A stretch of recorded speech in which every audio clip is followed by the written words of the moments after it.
When we hear the story of Adam and Eve, a lot of questions pop up. Who sinned first? Whose fault was the fall? Some people think Eve sinned first because she ate the apple initially. However, many others believe Adam sinned first because he had dominion over his wife. The Bible does say Adam was disobedient to God, and because of his disobedience, he became the source of sin for the world. How we can use this today is, as wives, we have a huge impact over our husband's decisions, directly and indirectly. When a man trusts his wife, he may go along with what she asserts, because he trusts she has evaluated the circumstances. He thinks they're on the same team, so why would she do anything to mess that up? Unfortunately, as women, there are just some things we're not the smartest about, and that's when our husband's leadership is the most important, because he will know when we're overstepping our limits of judgment. We need to be careful. The devil is subtle and he's crafty. He knows how to tempt us right where we're weak. When you got married, you became a couple.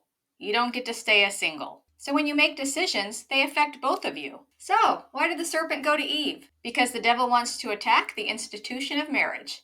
He hates marriage. Adam was the one who received God's command to not eat from the tree of knowledge of good and evil. But if the serpent goes right to Adam, it leaves Eve out completely. Therefore, if he brings Eve into the mix, Adam and Eve can be fighting against each other. The devil is always trying to cause you to doubt your spouse. So, the serpent comes to Eve with a deliberate distortion. He asks, "Did God say you can't eat from any of the trees in the garden?" "No," she said, "just that one tree." God gave them a huge selection from a beautiful garden in paradise to eat from. They have one restriction. God said, "If you eat from this tree, you shall surely die." And the serpent says, "You shall not die." There's an obvious contradiction now. So what should Eve have done?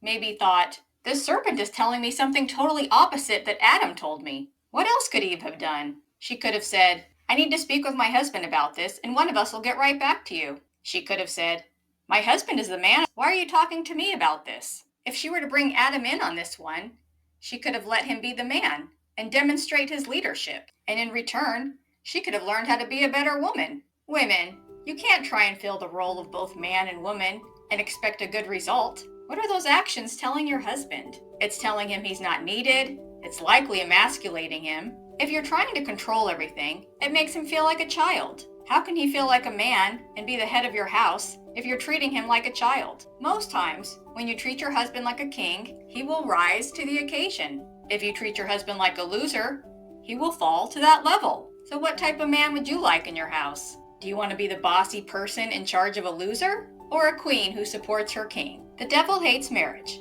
He will do whatever he can to mess up your marriage and to ruin your life. He hates relationships with God and your spouse. So be cautious. Let me know what you think. I read every comment and I try to reply to as many as possible. Bye.